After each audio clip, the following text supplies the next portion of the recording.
तो वेलकम है स्टूडेंट आपका। और आप सभी जानते हैं आज हमारी जो क्लास है बेटा, वो क्लास हमारी कौन सी है बेटा? क्लास फर्स्ट है। तो मैं यहाँ पर, ताकि बाद में नोट्स में आपको इजी रहे, तो मैं यहाँ पर लिख देता हूँ, आपको हर बार नोट्स में भी दिक्कत नहीं आएगी। यहाँ पर आज हमारी जो क्लास है मेरे बच्चों, वो क्लास नंबर 1 है। Class number 1। ठीक है जी, हमारी क्लास आज क्लास नंबर 1 है। और जो डेट है, हम डेट भी डाल देते हैं बेटा।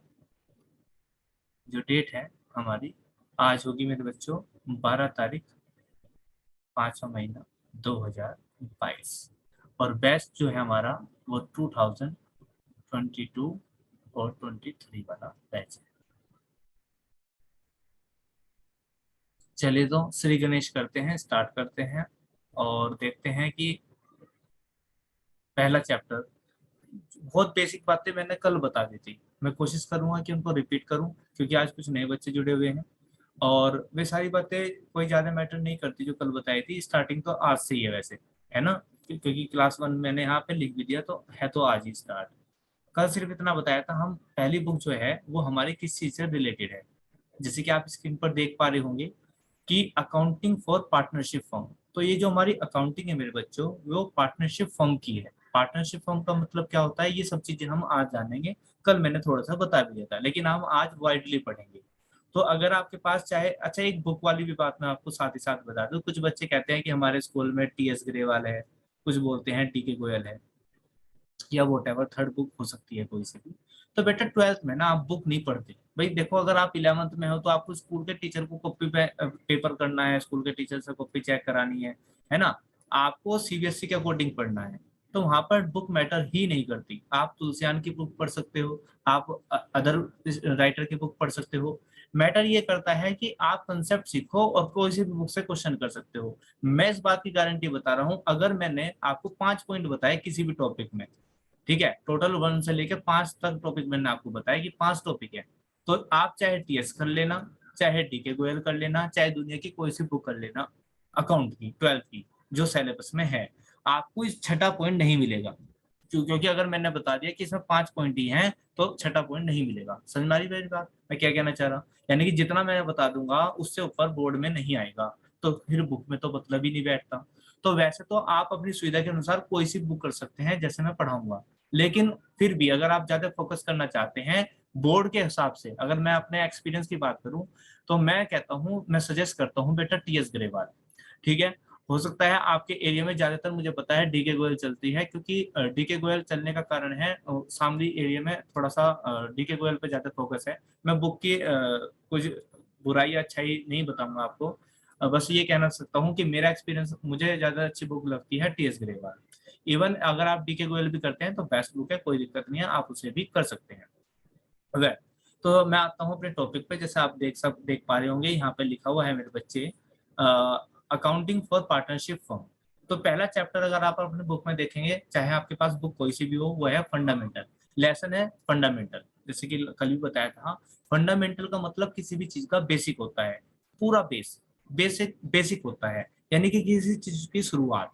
ठीक है ना? किसी भी चीज का बेसिक नींव, जिसे हम नींव बोलते हैं ना, नींव, है ना? एक घर बनाते हैं, है ना? आपको पता है एक बिल्डिंग बनानी है, एक कंस्ट्रक्शन करना, हमें एक बहुत अच्छी सी इमारत बनानी, ऊंची सी बिल्डिंग बनानी, तो उसके लिए सबसे पहले पता है क्या अच्छा होना चाहिए? बेसमेंट अच्छा होना चाहिए, सबको पता होगा ना। बेस अच्छा होना चाहिए उसका। और बेस अच्छा, बेस को हम गाँव की भाषा में बोलते हैं नींव, है ना? नींव बोलते हैं, शायद आप भी नींव बोलते होंगे। तो इसको हम बोलते हैं नींव। तो अगर हम नींव अच्छी भरेंगे, समझ ना, यानी कि बेस अच्छा बनाएंगे, यहाँ पर पिलर करेंगे, अच्छी ईंट, अच्छा भराव, है ना? सब कुछ करेंगे, तो ये इमारत की अच्छी होने की गारंटी ज्यादा है। लेकिन अगर इसके विपरीत हम बात करें, अगर हमने नींव जो है मेरे बच्चे, वो बहुत हल्की बना दी, हमने इसकी रेते से चिनाई कर दी, है ना? मैं बिल्कुल आपके लोकल वर्ड यूज करूंगा, आपने बिल्कुल रेते से चिनाई कर दी इसकी, और रेते से चिनाई करने से आपने बिल्डिंग बहुत अच्छी बनाई। समझ में आ रही मेरी बात? आपने नींव तो भरी कच्ची, और मेरे बच्चों आपने बिल्डिंग बनाई कैसी? बहुत हाई हाई क्वालिटी, ठीक है ना? High quality. तो मुझे बताओ जा, अब इसमें क्या है, आपने नींव बहुत अच्छी भरी लेकिन बिल्डिंग बनाई, मान लेते काम चलाओ भी, ठीक है ना? काम चलाओ बना दी। तो मुझे बताओ, बिल्डिंग ए, बिल्डिंग बी, ज्यादा अच्छी कौन सी चलेगी, लाइफ ज्यादा ए की होगी बी की? आप माइक खोलकर अपना रेस्पॉन्स दे सकते हैं, बताओ मुझे, ए अच्छी रहेगी बिल्डिंग या बी? ए सर। ए। क्यों? क्योंकि हमारा, मेरे बच्चे, हमारा क्या है कि जो क्या कहते हैं उसको, नींव है वो मजबूत है। तो इसी तरीके से अगर आप अकाउंट 12 बेटा वीडियो नहीं खोलनी है जब तक मैं ना कहूँ। तो आपको अगर बात करते हैं, अगर आपको अपना 12th का अकाउंट का, या मैं कहूँ पार्टनरशिप की, पार्टनरशिप फर्म है ना, पार्टनरशिप फर्म यानी कि पूरी पार्टनरशिप में 7 चैप्टर है आपके यहाँ से, 1 to 7 चैप्टर है पूरी पार्टनरशिप की। अगर ये आपको 7 के 7 चैप्टर बहुत अच्छे करने हैं तो मेरे बच्चों आपको फंडामेंटल पे सबसे ज्यादा फोकस करना पड़ेगा। बी ऑनेस्ट मैं आपको बता दूं, थोड़े से इसमें कंसेप्ट ज्यादा है, लेकिन फिर भी मैं उनको इतना इजी बना दूंगा, यकीन मानिए आपको अच्छा लगने लग जाएगा। लेकिन ये बात सच है, कुछ भी काम अच्छा करने चलो तो थोड़ी सी कड़वी दवाई लेनी पड़ती है। तो पहला चैप्टर में थोड़ा सा बोरिंग, थोड़ा सा लेंथी है, लेकिन मैं पूरी कोशिश करूंगा कि आपको बिल्कुल भी बोरिंग ना लगे। मैं कुछ अट्रैक्टिव नोट्स बनाऊंगा, कुछ अट्रैक्टिव मेथड बताऊंगा, कुछ प्रैक्टिकल लाइफ के एग्जांपल दूंगा, जिससे आपको ये बोरिंग नहीं लगेगा। वे तो पहला चैप्टर है फंडामेंटल, और फंडामेंटल में यहाँ पर आप देख सकते हैं आपकी स्क्रीन पर एक डेफिनेशन लिखी हुई है, तो उसको मैं एक्सप्लेन करता हूँ। सबसे पहले क्या लिख रहा हुआ है बेटा, यहाँ पर अगर आप देख पा रहे होंगे, partnership is the relation. Partnership क्या है? रिलेशन है बिटवीन पर्सन्स। किसके बीच में? पर्सन्स के बीच में। यहाँ पर्सन नहीं लिखा, पर्सन्स लिखा हुआ है, प्लूरल बनाया हुआ है। अभी समझाऊंगा इसका मतलब क्यों किया है इन्होंने बताया टू और मोर, यानी कि पार्टनरशिप एक रिलेशन है। क्या है जी? पार्टनरशिप एक रिलेशनशिप है बिटवीन टू, या तो कम से कम दो, या दो से ज्यादा, दो या दो से ज्यादा पर्सन्स के बीच में। क्या है मेरे बच्चे? ये एक रिलेशन है। समझ में आ रही बात? किसकी बात कर रहा हूं मैं? जो बुक का नाम है हमारी, क्या? पार्टनरशिप। तो पार्टनरशिप क्या है? दो या दो या दो से ज्यादा, दो या दो से ज्यादा पार्टनर के बीच में क्या है? एक रिलेशन है, उसको क्या बोलते हैं? पार्टनरशिप। लेकिन थोड़ा और आगे पढ़ना पड़ेगा, थोड़ा वाइडली पढ़ना पड़ेगा इसका मीनिंग, अभी पार्टनरशिप का मीनिंग खत्म नहीं हो जाता। तो पार्टनरशिप एक रिलेशन है दो या दो से ज्यादा व्यक्तियों के बीच में, हु हैव एग्रीड, जो सहमत हैं, हु हैव एग्रीड, जो सहमत हैं, to share the profit, profit को बांटने के लिए, ऑफ अ बिजनेस, और बिजनेस बिजनेस का प्रॉफिट बांटने के लिए सहमत है। देखो, आप एग्जांपल के लिए समझिए, आपने क्या किया, एक पर्सन था जिसका नाम था मिस्टर ए। इसने सोचा मैं एक बिजनेस स्टार्ट करता हूँ मेरे बच्चों, और बिजनेस जो स्टार्ट करना चाहा, आप में से कुछ बिजनेस पर्सन भी हैं, आप ज्यादा अच्छे से समझ पाओगे। मिस्टर ए है, और मिस्टर ए ने सोचा मैं एक फैक्ट्री लगा दूं, एग्जांपल के लिए मान लेते हैं। इसने एक फैक्ट्री लगाने की सोची बेटा। अब इसने जब फैक्ट्री लगाने की सोची ना, तो इसको पता चला कि इसके लिए क्या चाहिएगा? कैश। सबको पता है, सब बच्चों को पता है कि बिजनेस स्टार्ट किया जाता है कैश से, और उस कैश को ही कैपिटल में हम बोलते हैं। बिजनेस की फॉर्म में हम क्या बोलते हैं? कैपिटल। ये तो 11th में आपने पढ़ा होगा। अब मान लीजिए इस मिस्टर ए को लगा, जो ये फैक्ट्री जो इसने बिजनेस प्लान किया है मेरे बच्चों, उसके लिए उसको 1 लाख रुपए चाहिए। कितने रुपए चाहिए बेटा? 1 लाख रुपीज। अब जब इसे 1 लाख रुपीज चाहिए ना, तो इसे, इसके पास 1 लाख रुपीज थे नहीं। क्या हुआ? इसके पास 1 लाख रुपए नहीं थे। इसके पास कितने थे भाई? मैं सिर्फ एक आर्टिफिशियल एग्जांपल ले रहा हूँ, जरूरी नहीं पार्टनरशिप स्टार्ट ऐसी होती है, सिर्फ एक एग्जांपल समझाने के लिए, लेकिन पूरा फिट बैठेगा। मिस्टर ए को एक बिजनेस प्लान आया जिसमें उसको पता था कि 1 लाख रुपए से स्टार्ट किया जा सकता है, बट ए के पास 1 लाख रुपए नहीं थे। उसके पास कितने थे मेरे बच्चों? 50,000 रुपए। तो इसे लगा 50,000 रुपए का, देखो इसके पास क्या क्या रास्ते हैं, कोई बच्चा बता सकता है माइक ओपन करके? ये 50,000 रुपए और कहाँ से ला सकता है ये? सर बैंक से लोन लेके। बिल्कुल। सर वेरी किसी गुड, दूसरे पार्टनर को ऐड करके। Very good. तो बैंक लोन ले सकता है भाई ये, चलो ठीक है, इतना सफिशियंट है। बैंक लोन ले सकता है बेटा ये, है ना? आउटसाइड लोन ले सकता है, किसी थर्ड पार्टी से लोन ले सकता है, या फिर एकांश ने बताया एक पार्टनर को ऐड कर सकता है। एक पार्टनर को ऐड कर सकता है। पार्टनर को ऐड करने से क्या होगा? यानी कि एक बंदे को, पार्टनर छोड़ो, एक बंदे को ऐड कर सकता है कि भाई एक काम कर, तू भी 50,000 रुपये मिला ले, दोनों के 50-50,000 इकट्ठे हो जाएंगे, और हम एक फैक्ट्री लगा लेंगे, और फैक्ट्री लगा के बिजनेस करेंगे, और बिजनेस करके जो भी प्रॉफिट आएगा दोनों में बांट लेंगे। हाँ ना? हाँ या ना? हो सकता है ऐसा? तो बस वही वाली बात है। तो इन दो पर्सन के बीच में कौन कौन? हमारा मिस्टर ए ये था, इसका मान लेते हैं नाम मिस्टर बी, मिस्टर बी। तो मिस्टर ए और मिस्टर बी में ये एग्रीमेंट हो गया कि ठीक है वे पैसा क्या करेंगे, मिला लेंगे, और पैसा मिलाने से क्या होगा मेरे बच्चे, इनका बिजनेस स्टार्ट हो जाएगा नहीं हो जाएगा। तो यही इनके बीच में अग्रीमेंट है। तो partnership is the relation between persons two और मोर। ध्यान रखना, पार्टनरशिप में दो तो मिनिमम चाहिए, और ज्यादा अभी बात करेंगे, वैसे मैं बता देता हूँ, ज्यादा 50 तक चल सकते हैं। तो दो या दो से ज्यादा यानी कि 50 तक, हु हैव एग्रीड, जो सहमत हैं, to share the profit, profit को बांटने के लिए ऑफ अ बिजनेस। ठीक है क्या? अच्छा, यहाँ पर बहुत ध्यान से सुनना मेरी बात को, जो लाइन में बताने जा रहा हूँ इस पे सीबीएसई कई बार क्वेश्चन पूछती है, ठीक है ना। तो कैरीड ऑन बाय ऑल, ये बहुत बड़ी काम की चीज है, हालांकि बच्चे इसको मिस आउट कर देते हैं, लेकिन मैं आपको इस पूरा फोकस से बताऊंगा क्योंकि कई बार क्वेश्चन आया है सीबीएसई का। ये लिख रहा बेटा carried on by all, carried का मतलब चलाने वाला, ठीक है ना, चलता हो बिजनेस, ऑन बाय ऑल, सबके द्वारा, और पॉइंट टू बी नोटेड, और या फिर क्या हो, या फिर क्या हो मेरे बच्चे, कैरिड ऑन ऑल और any of them acting for all. समझो, मुझे पता है थोड़े से बच्चों को दिक्कत होती है लैंग्वेज को समझने में, तो मैं उसके हिसाब से भी आपको पूरा अच्छे से बताऊंगा डिटेल में। टाइम कितना ही लगे, टाइम बहुत है हमारे पास। जो अब से स्टार्टिंग से बच्चा पढ़ रहा ना, जिसने अब ट्यूशन लगाने की सोच ली मई में ही, तो यानी कि वो पढ़ाई के लिए थोड़ा सा सीरियस है। अगर स्टार्टिंग करते हैं आप जून जुलाई अगस्त से, तो बेटा फिर टाइम नहीं बचता बोर्ड के एग्जामिनेशन पर, और तुम्हारे तो एग्जाम भी बेटा अप्रैल में यानी कि नेक्स्ट कमिंग ईयर में जो है आपके मार्च या अप्रैल में एग्जाम हो सकते हैं। तो उस व्यू पॉइंट से अगर मैं देखूं तो आपको अभी से ही फोकस करना पड़ेगा। Well, come to the point. तो लास्ट लाइन लिख रही थी बेटा भाई, एक हमारा बिजनेस है देखो, ठीक है ना, यहाँ पर हमारे कौन है, पर्सन है मान लेते हैं, ठीक है, कौन है, एक तो हमारा ये हमने मान लिया मेरे बच्चों, एक ए पर्सन है, अभी हमने मानना था इसको, एक सेकंड के लिए रुकिए, एक सेकंड,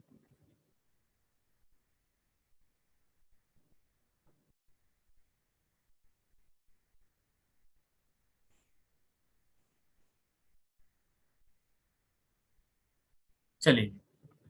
हमने माना था बेटा हमारा कौन है, एक ए पर्सन है, ठीक है, एक ए पर्सन है, ये हमारा एक ए पर्सन है, और यहाँ पर हमारा एक, वेट करो थोड़ा सा,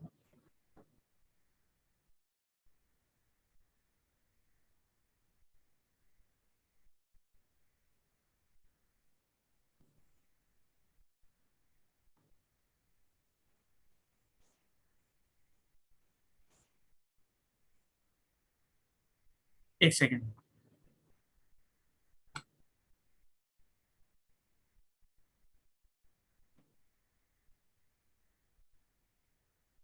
चलिए बेटा, ये मिस्टर ए है हमारा, और ये मिस्टर हमारा बी है, मिस्टर ए और मिस्टर बी। देखो अभी जो हमने एग्जांपल के लिए समझा था कि इन दोनों ने क्या करा, एक बिल्डिंग, एक सॉरी एक फैक्ट्री स्टेबल की, इन्होंने एक फैक्ट्री लगाई। तो यहाँ पर ए और बी ने दोनों दोनों ने कितने पैसे लगाए थे बेटा, 50,000 और 50,000। और मान लेते हैं, मैं एग्जांपल के लिए और जोड़ना चाह रहा है, एक बंदा सी भी था, ये भी एडमिट हो गया, और इसने भी जो है 50,000 रुपये लगा दिए, और इन्होंने तीनों ने मिलकर एक क्या कर रखा है मेरे बच्चे, बिजनेस स्टार्ट किया, एक फैक्ट्री स्टार्ट की, और यहाँ पे बहुत बढ़िया इनका काम चल रहा। तो डेफिनेशन क्या कहती है, पार्टनरशिप तब भी कहलाएगी अगर, पार्टनरशिप तब भी कहलाएगी अगर इनमें से, जैसे mister A he working working partner है, ये सिर्फ वर्किंग पार्टनर है, आपने 11th क्लास की बीएसटी में पढ़ा होगा थोड़ा बहुत, क्योंकि ए वर्किंग पार्टनर है लेकिन वो काम करता है ए इन दोनों के लिए भी, यानी कि बी और सी ने पैसा तो लगा दिया लेकिन इनके पास टाइम नहीं है इस बिजनेस को देखने के लिए, ये अपने घर पर बैठते हैं या अपने दूसरे बिजनेस को देख सकते हैं, तो ऐसा भी पार्टनरशिप माना जाएगा। तो इसीलिए वो लाइन कह रही थी आपको, मैं आपको वो लाइन दिखा दूं, जस्ट वेट, ये रही, कह रहा कैरीड ऑन बाय ऑल और एनी ऑफ देम, उनमें से कोई एक, any of them acting for all, काम करता हो सबके लिए। तो कोई एक काम कर सकता है सबके लिए, या सारे तीनों मिलकर काम कर सकते हैं। ये पॉइंट समझ में आया सबके या नहीं आया? अगर नहीं आया तो आप अपना हैंड रेज कर सकते हैं, और आया तो यस सर अपना माइक खोलकर आप बता सकते बराबर। तो सर हैं। तो भाई ये थी इसकी डेफिनेशन की एक्सप्लेनेशन। और ज्यादा पढ़ेंगे और ज्यादा वाइडली जाएंगे। यहाँ पर आपको स्क्रीन पर दिखाई दे रहा होगा मेरे बच्चों, यहाँ पर आपको स्क्रीन पर क्या दिखाई दे रहा है, आपको स्क्रीन पर दिखाई दे रहा होगा कि फीचर्स, और या तो फीचर्स कहें इनको हम, या कहे क्या कह सकते हैं बेटा, करेक्टरिस्टिक। फीचर्स और करेक्टरिस्टिक ऑफ पार्टनरशिप।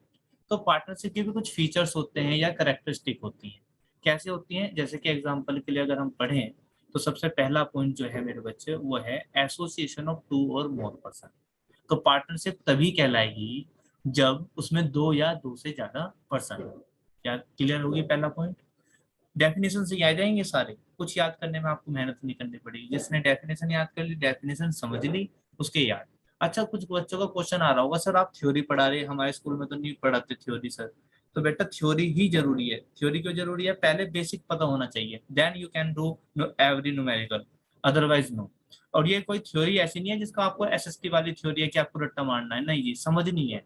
अगर समझोगे तो न्यूमेरिकल आराम से होंगे। ये जितनी भी थ्योरी मैं पढ़ाऊंगा वो उस क्लास में सिर्फ उतनी ही थ्योरी पढ़ाऊंगा जितना न्यूमेरिकल करने के लिए जरूरी है, अदरवाइज आपके न्यूमेरिकल नहीं होंगे। फिर बच्चे कहते हैं जी हमारा समझ में नहीं आता। वो समझ में इसीलिए नहीं आता क्योंकि आप उसका बेसिक कंसेप्ट नहीं पढ़ते। अगर आप बेसिक कंसेप्ट पढ़ोगे तो यकीन मानिए कि आपको न्यूमेरिकल पोर्शन में भी दिक्कत नहीं होगी। वेल, कंटिन्यू करते हैं। पहला पॉइंट क्या बताया मैंने, एसोसिएशन ऑफ टू और मोर पर्सन। तो कैरेक्टरिस्टिक है पार्टनरशिप की कि कम से कम कितने पर्सन बेटा, दो, और ज्यादा से ज्यादा पर्सन होने चाहिए। कहाँ तक होने चाहिए? 50 तक। वो आप याद रखना। दूसरी बात मेरे आई बेटा, क्या आई? वो आया एग्रीमेंट। तो इन पार्टनर के बीच में एग्रीमेंट होना चाहिए। एग्रीमेंट क्या समझते हो सभी बच्चे आजकल? मतलब जितना हम वैसे तो हम हिंदी भाषी हैं लेकिन इंग्लिश काफी हद तक जानते हैं। अगर मैं हिंदी में कहूँ समझौता तो शायद आप समझ ना पाए, लेकिन अगर मैं इंग्लिश में कहूँ एग्रीमेंट तो आप सभी समझ जाएंगे, हाँ या ना? तो एग्रीमेंट का मीनिंग क्या होता है? हिंदी में तो बता ही दिया मैंने, समझौता होता है। तो किसी चीज पे एक लिखत में वादा कर लेना, है ना, या फिर ओरल वादा कर लेना, अपनी शर्तों को मना लेना, दैट इज कॉल्ड एग्रीमेंट। ठीक है ना? वे सहमत है, एग्रीमेंट है ना, सहमति। तो सहमति जो हो सकती है मेरे बच्चे, वो ओरल भी हो सकती है और रिटर्न भी हो सकती है। याद रखना, पार्टनरशिप में दो या दो से ज्यादा पर्सन होने चाहिए, पहले कैरेक्टरिस्टिक है। एक सेकंड रुको बेटा।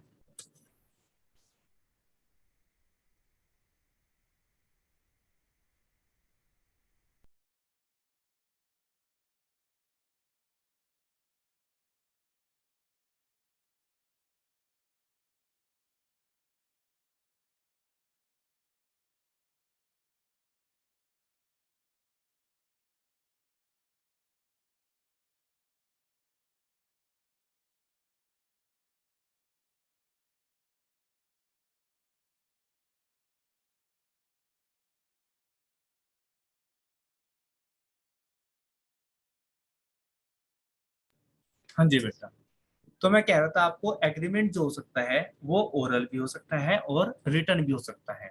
इस बात को बहुत ध्यान से पढ़ना, ये इतने छोटी सी बात है लेकिन ये काम बहुत आने वाली है इस चैप्टर में। तो एग्रीमेंट ओरल भी हो सकता है और रिटर्न भी हो सकता है। ध्यान रखना, ओरल है तो कोई बात नहीं, लेकिन अगर एग्रीमेंट रिटर्न में है यानी कि लिखत में है, क्या इस बात को समझ पा रहे क्या? मैं ये कहना चाह रहा हूँ, ये दो दोस्त थे, इन्होंने बिजनेस स्टार्ट किया। मिस्टर एक्स और मिस्टर वाई, ये दो दोस्त थे मेरे बच्चे, इन्होंने बिजनेस स्टार्ट किया। अब इन्होंने शर्तें थी इनके साथ। शर्तें क्या हो सकती हैं बेटा बिजनेस स्टार्ट करने के लिए? भाई पैसा कौन कौन कितना लगाएगा, एक्स कितना पैसा लगाएगा, वाई कितना पैसा लगाएगा। ठीक है जी, प्रॉफिट होगा तो एक्स कितना लेगा, वाई कितना लेगा, है ना? ऐसी एग्रीमेंट हो सकते हैं। और अगर मैं बात करूं कि सैलरी किसे मिलेगी, एक्स को सैलरी मिलेगी या वाई को नहीं मिलेगी, मिलेगी तो कितनी मिलेगी, ये सब शर्तें जो हैं, ये सब कैसी शर्तें हो सकती हैं? ओरल भी हो सकती हैं और रिटर्न भी। तो अगर ओरल है तो कोई बात नहीं, आपको बस इतना याद रखना है कि एग्रीमेंट कैन बी ओरल और रिटर्न। लेकिन अगर रिटर्न में है तो इसको याद रखना है, अगर रिटर्न में है तो याद रखना है, रिटर्न में है तो उसको बोलते हैं हम पार्टनरशिप डीड। पार्टनरशिप डीड, ये याद रखना है बेटा। अगर रिटर्न में एग्रीमेंट है तो हम उसको क्या बोलते हैं बेटा? पार्टनरशिप डीड, याद रखना। Well, continue. Third point, third point है बेटा carrying on A business. Business कैसा होना चाहिए? कैरिंग। कैरिंग का मतलब सर, यानी कि बिजनेस जो है वो रनिंग में होना चाहिए। ऐसा नहीं है आपने बिजनेस स्टार्ट किया उस पर ताला लग रहा तब भी पार्टनरशिप के फॉर्म में आएगा, फिर उसको पार्टनरशिप की काउंटिंग नहीं होगी। ठीक है, बिजनेस रनिंग होना चाहिए, एक लॉफुल बिजनेस। ये पॉइंट बहुत अच्छा है मेरे बच्चों, कभी कभी केस स्टडी आ जाती है ना, पहले बहुत केस स्टडी बेस्ड क्वेश्चन आते थे। तो बिजनेस लॉफुल होना चाहिए तभी वो पार्टनरशिप कहलाएगी। मतलब सर, मतलब ये, जैसे कि मैं आपके एग्जांपल के लिए बता दूं, हमारी क्लास में बैठा हुआ है शिवम, ठीक है, और एक बैठा हुआ है एकांश। तो ये दो बच्चे हैं, दो पर्सन है। इन पर्सन ने दोनों ने क्या करा, एक एग्रीमेंट करा कि ठीक है भाई काम स्टार्ट कर रहे। अच्छा भाई, हाँ भाई ठीक है स्टार्ट कर लो। स्टार्ट कर लिया, क्या स्टार्ट करा, ये कह दिया कि हम करेंगे बच्चों का किडनैपिंग, छोटे बच्चों का। अरे सर क्या बता रहे हो, हाँ भाई समझने के लिए बताना पड़ेगा। इन दोनों ने सोचा कि हम क्या कर रहे हैं, हम बच्चों की किडनैपिंग स्टार्ट कर रहे और ये हमारी बिजनेस होगा, और जो भी फिरौती आएगी और उसको आधा आधा बांट लेंगे। तो एक तरह से तो देखा जाए बिजनेस स्टार्ट करते हैं इन्होंने, देखा जाए तो प्रॉफिट शेयरिंग भी है यहाँ पर, है ना, सब कुछ शर्तें हो रही है। ओरल में इन्होंने एग्रीमेंट भी कर लिया, या रिटर्न में भी कर सकते हैं। लेकिन क्या ये पार्टनरशिप कहलाएगी? बिल्कुल नहीं कहलाएगी। क्यों नहीं कहलाएगी? क्योंकि ये काम इलीगल है। तो बिजनेस कैसा होना चाहिए? लॉफुल, दैट मीन्स लीगल होना चाहिए। क्लियर हुआ ये पॉइंट सबको?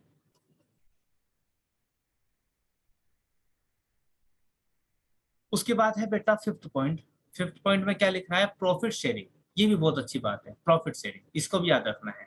देखो, प्रॉफिट शेयरिंग होना चाहिए किसी भी पार्टनरशिप फर्म में, तभी बिजनेस पार्टनरशिप फर्म कहलाएगी। अगर दो पर्सन बिजनेस कर रहे हैं तो उन दोनों के बीच में प्रॉफिट शेयरिंग होना चाहिए। अगर एक को प्रॉफिट नहीं मिलता तो वो पार्टनरशिप नहीं कहलाएगी। तो प्रॉफिट शेयरिंग होना चाहिए। अगर कुछ नहीं बताया तो प्रॉफिट ध्यान रखना इक्वली बढ़ता है। कैसे बढ़ता है जी? इक्वली। यानी कि मान लीजिए तीन पर्सन भी हैं, ए बी और सी, तीन पर्सन थे जिन्होंने पार्टनरशिप स्टार्ट की हुई है, और इनके बीच में कोई रेशो नहीं लिखा हुआ है, कुछ नहीं बताया, ये प्रॉफिट कैसे बटेंगे? तो ध्यान रखना, हमेशा प्रॉफिट को जो डिवाइड करेंगे वो इक्वल करेंगे। सपोज करो बिजनेस में इन्हें प्रॉफिट 90,000 रुपए का हो गया साल में, तो 90,000 का प्रॉफिट हो गया, तो ये कितना डिस्ट्रीब्यूट करेंगे? बताओ बताओ बताओ, कितना करेंगे? एक रेशो एक रेशो एक। बिल्कुल, 30,000 और 30,000 और 30,000। क्यों बताया? क्योंकि बेटा मैंने आपको बताया प्रॉफिट शेयरिंग होना चाहिए। कुछ नहीं बताया तो कैसा होगा? इक्वली। कुछ भी नहीं बताया तो इक्वली प्रॉफिट शेयरिंग होगा ही होगा। यहाँ तक मुझे लगता है किसी बच्चे को कोई दिक्कत होगी, अगर है तो you can raise your hand. Then point आता है बेटा हम फोर्थ पॉइंट पे। यहाँ पर फोर्थ पॉइंट में नंबर ऑफ पार्टनर्स। क्या है? Number of partners. मतलब सर, नंबर ऑफ पार्टनर्स, जैसे अभी मैंने आपको बताया था, स्टार्टिंग में बताया जाता है, ये पॉइंट आपको पहले से ही पता है। मिनिमम कितने होने चाहिए बेटा? 2। और मैक्सिमम कितने होने चाहिए? 50 मेंबर। बस ये सारी करेक्टरिस्टिक थी, और इतनी करेक्टरिस्टिक इतनी आसान कि अगर आप चाहो तो एक बार दोबारा पढ़ोगे ना तो कोई दिक्कत नहीं आएगी। Well, come to the next point. Next point is a partnership deed. जैसे कि अभी मैंने बताया था, याद है? पार्टनरशिप डीड अभी बताया था ऊपर, यस सर। ये रहा पार्टनरशिप। क्या है पार्टनरशिप डीड? अगर एग्रीमेंट रिटर्न में है, अगर एग्रीमेंट रिटर्न में है तो उसको ही बोलते हैं पार्टनरशिप डीड। वेल, इसको डिस्कस करते हैं अच्छी तरीके से। ये बहुत काम की चीजें चल रही, ध्यान रखना, आज की क्लास में जो भी चल रही है ये सब काम आएंगे। Partnership deed. पार्टनरशिप डीड क्या है? द डॉक्यूमेंट, एक ऐसा डॉक्यूमेंट कंटेनिंग द अग्रीमेंट, जिसमें कंटेन है क्या? एग्रीमेंट इन राइटिंग, लिखित में, अमंग पार्टनर्स, पार्टनर्स के बीच में, इज कॉल्ड पार्टनरशिप डीड। तो बेटा, एक ऐसा डॉक्यूमेंट, एक ऐसा कागज का पत्र, जैसे मैंने आपको बना के दिखाया, इसमें कुछ नहीं होता। आप कभी सोचो बहुत बड़ी तोप है, ना जी ना, बहुत बड़ी तोप नहीं है, बस सिंपल सा एक डॉक्यूमेंट है जिसमें रिटर्न में सारी कंडीशन लिखी हुई है, लिखत में, राइटिंग में, सारी कंडीशन। कंडीशन क्या है? लिखी हुई है। आरी बात समझे मेरे बच्चों? सारी कंडीशन क्या है? लिखी हुई है। और जिस भी लिखी हुई होती है कागज में, उसी को क्या बोलते हैं? उसी को बोलते हैं पार्टनरशिप डीड। तो याद रखना इस बात को। क्या सर ये एग्जाम में पूछा जाता है? नहीं, लेकिन हाँ, एग्जाम में जो भी न्यूमेरिकल आएंगे उनको करने में इसकी आवश्यकता पड़ती है। तो यहाँ पर आप ध्यान से सुनेंगे मेरी बात को। Name of the person, form, name of the form. तो इसमें क्या क्या लिखा हो सकता है, कंटेंट्स क्या हो सकता है इसके अंदर, वो सुन लीजिए। फर्म का नाम क्या होगा, name, address of the, description of the partner and firm, है ना, फर्म का नाम क्या होगा, पार्टनर का नाम क्या होगा, उनके एड्रेस क्या होंगे। It is called partnership deed. इसके अंदर लिखे हुए होंगे nature of the business, business हम किस चीज का करेंगे भाई, टेलीकॉम का करेंगे, मिल्क का करेंगे, किस चीज का बिजनेस करेंगे, इंटरेस्ट ऑन कैपिटल कितना होगा, इंटरेस्ट ऑन ड्रॉइंग कितना होगा, प्रॉफिट शेयरिंग रेशो कितना होगा, सैलरी कितनी होगी, सेटलमेंट ऑफ डिस्प्यूट कितना होगा। बेटा माइक बंद कर लो, है ना। ये सारी चीजें जितनी भी लिखी हुई हैं मेरे बच्चे, ये सारी चीजें इससे भी ज्यादा हो सकती हैं। तो मैंने एग्जांपल के लिए आपको बता दी ताकि आपको ऐसा ना लगे पता नहीं क्या है पार्टनरशिप डीड। तो पार्टनरशिप डीड कुछ भी नहीं है, एक डॉक्यूमेंट है जिसके अंदर लिखत में बहुत सारी शर्तें लिखी हुई हैं, पार्टनर्स के बीच में जो शर्तें हुई हैं वे लिखत में है, उसको ये बोलते हैं पार्टनरशिप डीड। तो आज की क्लास में जितने भी मैंने आपको थ्योरी पढ़ाई है, यूं तो मैंने बहुत कम पढ़ाया है आज की क्लास में, लेकिन जितनी भी थ्योरी हुई है नेक्स्ट क्लास से हम न्यूमेरिकल स्टार्ट कर देंगे और वहां पे इन सभी चीजों की जरूरत पड़ेगी, याद रखना। ठीक है, एक दो टॉपिक बचता है जो आपको स्क्रीन पर दिखाई दे रहा होगा, लेकिन मैं आज की क्लास में उसको डिस्कस नहीं करूंगा क्योंकि मैं समझता हूँ स्टार्टिंग है तो थोड़ा समझना, है ना, थोड़ा पढ़ना, ज्यादा समझना ज्यादा सफिशिएंट रहेगा हमारे लिए। तो आज की क्लास में मैं इतना ही रखूंगा एज ए डेमो। तो आपको इतना ही समझना है और इसको देखना है कि आपको कितना समझ में आया, इसको रिपीट करना। ठीक है, ये वीडियो आपको मिलेगी, ठीक है ना। फिलहाल मैं आपकी रिकॉर्डिंग रोकता हूँ।